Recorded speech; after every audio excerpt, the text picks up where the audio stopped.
실제로 겪었던 실화괴담들. 첫 번째 이야기. 귀신은 믿지 않지만 사람이 죽으면 뭔가가 있는 것 같다. 나는 18살에 엄마가 돌아가시고 나서 한 번도 엄마 꿈을 꾼 적이 없었다. 난 원래 사람이 죽으면 끝. 귀신이고 사후세계고 없다고 생각하는 사람이어서 내가 정말 미웠다. 엄마가 보고 싶지도 않냐. 어떻게 꿈에서라도 엄마를 볼 생각을 안 할 수가 있냐고. 나 자신을 많이 원망했었어. 그러다 26살이 돼서 드디어 꿈에 엄마가 나왔다. 근데 엄마가 정상이 아니었어. 꿈속에서 내가 무릎을 꿇고 앉아 있는데 엄마가 옆에서 엄마 힘들어 죽겠다. 좀 누워 있을게 하면서 내 무릎을 베고 누우려고 했어. 그러면서 내가 엄마 뒤통수를 보게 됐는데 뒤통수에만 머리카락이 거의 다 빠져서 듬성듬성 남아있고 뒤통수가 보기 흉할 정도로 일그러져 있는 거야. 꿈속이지만 내가 그걸 보고 정말 마음이 무너져 내리는 것 같았어. 그래도 어떻게든 엄마 모르게 해서 걱정 안 시키려고. 알았어, 누워있어. 좀 쉬어. 이런 식으로 말했던 것 같아. 일단 첫날 꿈은 여기까지만 꾸고 깼어. 그리고 참으로 오랜만에 엄마 생각 때문에 많이 울었지. 그런데 이틀인가 지나고 또 엄마 꿈을 꾸었는데 이번에는 엄마가 열이 펄펄 나면서 감기인지를 걸려가지고 이불을 덮고 누워서 몸을 바들바들 떨고만 있는 거야. 나는 옆에서 아무것도 못하고 엄마의 이마를 짚어보고 물수건도 갈고 이런 식으로 일주일 사이에 엄마가 아픈 꿈을 4번인가 연속으로 꾸면서 밤에 잠을 못 자니까 생활이 잘 안 될 지경인 거야. 그래서 회사에서 일을 하면서도 계속 한숨을 쉬고 정신 못 차리고 하니까 과장님이 요즘 왜 그러냐면서 무슨 일 있냐고 물어보시더라고. 그래서 사실 제가 이런 상황인데 요새 이런 꿈을 자주 꿉니다 했더니 과장님 어머님이 그런 거 잘 물어보는 스님이 계신데 내가 한번 물어봐 주겠노라고 말씀해 주셨어. 암튼 그래서 감사하기도 하고 정신 좀 차려야지 하고 며칠 지내다가 과장님이 말씀해 주시는 게 스님이 그러는데 산소에 문제가 생겨서 그런 꿈을 꿀 수도 있다는 거야. 그러니 가서 확인해 보라고 했다고 그러시더라고. 그래서 이모들하고 외삼촌들한테 다 말씀드리고 주말에 바로 엄마 산소에 가봤어. 산소에 문제가 생겼다는 게 혹시 비가 와서 봉분이 씻겨 내려갔거나 하는 큰일이 생겼을 수도 있는 것 같아서 어른들하고 같이 가봐야겠다고 생각했어. 근데 진짜로 문제가 있긴 있더라고. 다행히 산소 자체의 문제는 아니었지만 꽤 소름 끼치는 문제였어. 봉분 바로 옆에 큰 너구리 같은 동물이 죽어 있었어. 거기서 다른 동물하고 싸운 건지 어쨌는지는 모르겠는데 완전 말라 비틀어져 죽어 있더라고. 그래서 외삼촌이 얼른 집어서 멀리 버리고 다 같이 엄마 산소에 간단히 제사를 지내고 왔어. 그러고 나니까 엄마가 아픈 꿈은 안 꾸더라고. 그냥 엄마 살아있을 때처럼 지내는 꿈만 몇 번 꿨어. 별로 무서운 얘기는 아니지만 난 이 일이 있고 난 다음부터 귀신까지는 아니더라도 사람이 죽어도 뭐가 있긴 있구나 하고 생각해. 두 번째 이야기. 90년대의 포항 아파트. 1991년도에 있었던 일이다. 포항시에 위치한 M이라는 아파트에서 발생한 일들이다.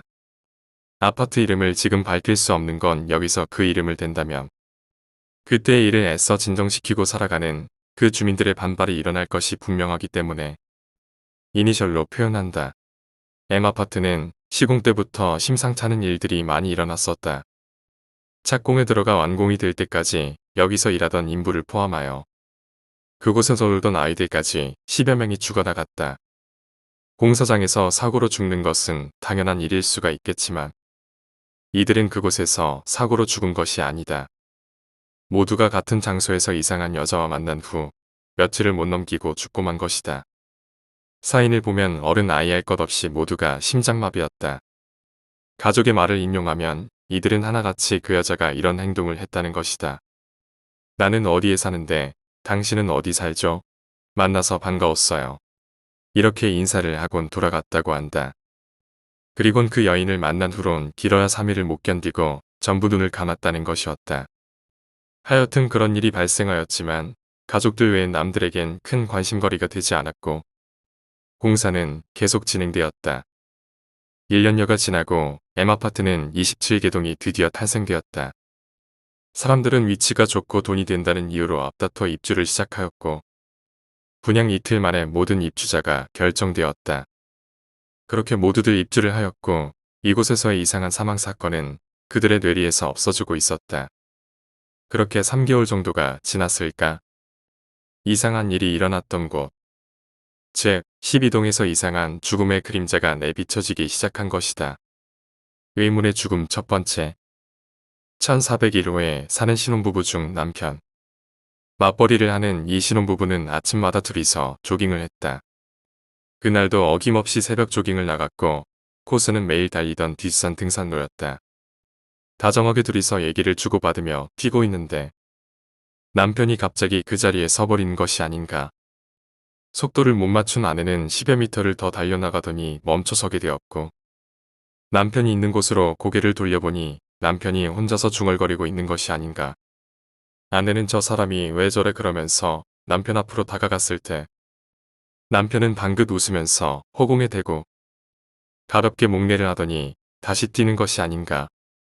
집에 돌아온 후 아내가 남편에게 아까 왜 그랬냐고 물어봤더니 좀 전에 나하고 얘기 나누었던 여자가 1301호에 산다고 만나서 반갑다고 인사하길래 나도 반갑다고 인사했지라고 했다는 것이었다.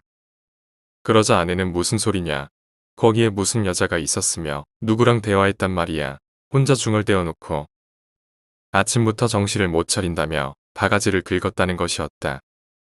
그렇게 둘이서 가볍게 다툰 뒤 서로 직장에 갔다고 한다. 아내는 아침부터 남편에게 바가지 긁은 것이 마음에 걸려 맛있는 장보기를 해서 집으로 돌아왔고 아파트의 문이 열려 있기에 반가운 목소리로 남편을 부르면서 방문을 활짝 열었는데 이게 웬일인가. 아침까지 멀쩡하던 사람이 두 눈을 크게 뜨고 죽어 있는 것이 아닌가. 아내는 비명을 지르며 그 자리에 주저앉아 버리고 비명 소리를 들은 옆집 아주머니가 뛰어와 왔지만 남편이 죽어 있는 것은 현실이었다. 아내는 기절을 했고 옆집 아주머니의 도움으로 병원에서 응급치료를 받고 남편의 장례식을 치렀었지만 너무도 이해가지 않는 대목일 뿐이었다. 아침에 멀쩡하던 남편이 왜 죽어 이건 말도 안 돼 하며 뜨거운 눈물만 흘리고 있는데 아침에 남편이 봤다던 1301호 여자가 생각이 나는 것이었다. 그리하여 소복을 입은 채 부랴부랴 1301호에 내려가 봤더니 그곳은 유일하게 아직 입주가 되지 않은 빈집이라는 것이 아닌가. 그럼 남편이 보았다는 새벽에 그 여인의 정체는 무엇이란 말인가. 의문의 죽음 두 번째. 이곳은 12동 808호 금술 좋은 40대 부부집이었다. 안타까운 것은 자식이 없다는 것이었는데 그럼에도 불구하고 이 집은 뭐가 그리 좋은지 웃음소리가 끊기는 날이 없었다는 것이 동네 사람들의 증언이다. 1401호 남편이 죽은 지 일주일째 날의 저녁. 그날도 다른 날과 다름없이 부부는 안방에 마주 앉아 TV를 보면서 이런저런 얘기를 하며 웃음꽃을 피웠다고 한다. 어느덧 밤은 깊어갔고 부부는 잠자리에 누웠는데 뜬금없이 남편이 아내에게 말하기를 나 오늘 1301호 여자를 봤는데 나를 알더라고. 808호에 살지 않냐면서 인사를 하길래 얼떨결에 인사는 받았지만 그 여자가 나를 어찌 알았을까? 나한테 관심 있나? 하면서 웃으면서 말했다는 것이었다. 순간 아내는 둔기로 뒤통수를 맞는 듯한 느낌을 받았다고 한다. 당연한 일 아닌가. 1401호 남자가 1301호 여자를 보고 죽었는데 그런 여자는 존재하지 않으니 말이다. 남편은 아내의 얼굴이 백지장이 되어버리자 괜한 얘기를 했다면서 아내를 달래주었고 아내는 그 남편의 사과 말이 귀에 들어오지 않았다. 어느새 남편은 잠이 들어버렸지만 아내는 잠을 잘 수가 없었다. 불안한 기운이 온몸에서 떠날 줄 몰랐고 계속하여 잠자는 남편의 가슴에 귀를 대고 숨쉬는지를 확인해 볼 뿐이었다. 그렇게 반복하는 동안 시간은 흘렀고 아내도 의지와는 상관없이 어느새 남편의 가슴에 귀를 댄 채 잠이 들고 만 것이다. 얼마나 흘렀을까? 아내는 깜짝 놀라며 눈을 떴고 반사적으로 남편의 심장에 귀를 갖다 대보았다. 아니나 다를까 남편은 숨을 쉬지 않는 것이 아닌가. 아내는 고개를 들어 남편 얼굴을 쳐다보니 두 눈을 크게 뜬 채 허공만 쳐다보고 있는 것이 아닌가. 아내는 경악에 찬 목소리로 울부짖으며 남편을 흔들어 보았지만 남편은 허공만 바라볼 뿐이었다. 의문의 죽음 세 번째. 드디어 사람들이 웅성거리기 시작했다. 12동에 사는 사람들은 겁을 먹기 시작한 것이었다. 사람들은 하나둘 집을 내놓기 시작했지만 소문은 벌써 천이 말리 퍼진 상태라 아무도 M아파트 자체에 오기를 꺼려했다. 이러다 보니 입주 시에 1억 2천 하던 집값이 8천만 원까지 내려와도 사람들은 안 들어오려 했고 12동은 6천만 원도 안 되게 집을 내놓는 사람까지 발생하게 되었다. 하여튼 이러한 와중에 12동 705호에서 의문의 죽음이 또 발생되었다. 시골에서 유학 온 학생이었다. 705호는 노부부가 살고 있는 집이었다. 노부부는 두 분이서 사시는 게 적적하셨는지 방 한 칸을 새를 놓았는데 이 학생이 들어왔던 것이었다. 이 학생은 공부벌레라 새벽같이 학교에 가면 밤늦게 또는 새벽에 들어오는 것이 다반사였다. 이 학생은 노부부를 부모님같이 따랐다고 한다.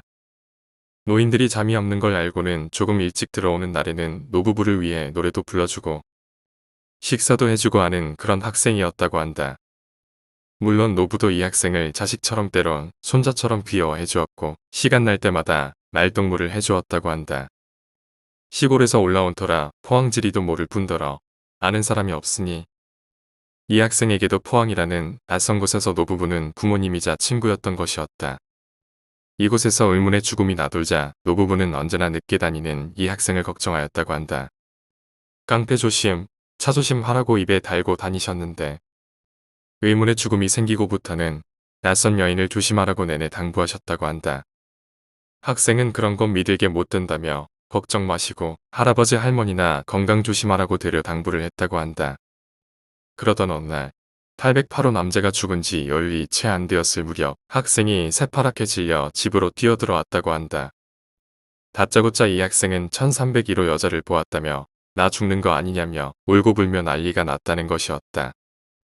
노부부는 털콩 떨어지는 가슴을 억제하며 학생에게 말하길 그건 전부 헛소문이니 걱정하지 말라며 학생을 위로했다고 한다. 그래도 학생은 무서움을 떨치지 못하고 온몸을 덜덜 떨 뿐이었다고 한다. 밤은 깊어왔지만 학생이 너무 무서워하길래 학생을 노부부의 침실에서 같이 재우기로 했다고 한다. 노부부는 학생을 계속하여 진정시켜주고 등을 토닥거려주면서 마음을 최대한 편하게 만들어 주었다. 어느새 학생은 잠에 빠져들었고 노인들도 잠이 들었다. 아침은 다가왔고 할머니가 잠에서 깨어 본능적으로 학생을 쳐다보다가 비명을 지르고 말았다. 두 눈을 크게 뜨고 허공을 바라보며 학생은 죽어 있었던 것이었다. 이제 이 아파트 주민들은 모두가 두려움에 떨어야 했고 특히 12동에 사는 주민들은 사는 게 아니었다. 그리하여 12동 주민들은 법원에 탄원서를 내게 되었지만 법원은 과학적으로 인정되지 않는 일이라며 패소 처리를 해버렸다. 주민들은 시공업체 W건설을 상대로 계속하여 투쟁하였고 4년여에 걸친 투쟁으로 1995년 드디어 W건설은 M아파트 중 12동만 입주시 금액을 돌려주기로 하고 12동을 폐쇄시켜버렸다. 4년여 동안에도 12동의 의문의 죽음은 몇 건이 더 있었다고 한다. 지금도 M아파트에 가보면 27개 동 중에 12동만이 폐쇄된 채 음침하게 지금도 홀로 서기를 하고 있다. 믿지 못할 이야기지만 하여튼 12동이 폐쇄된 후부터는 의문의 죽음은 볼 수가 없다고 한다.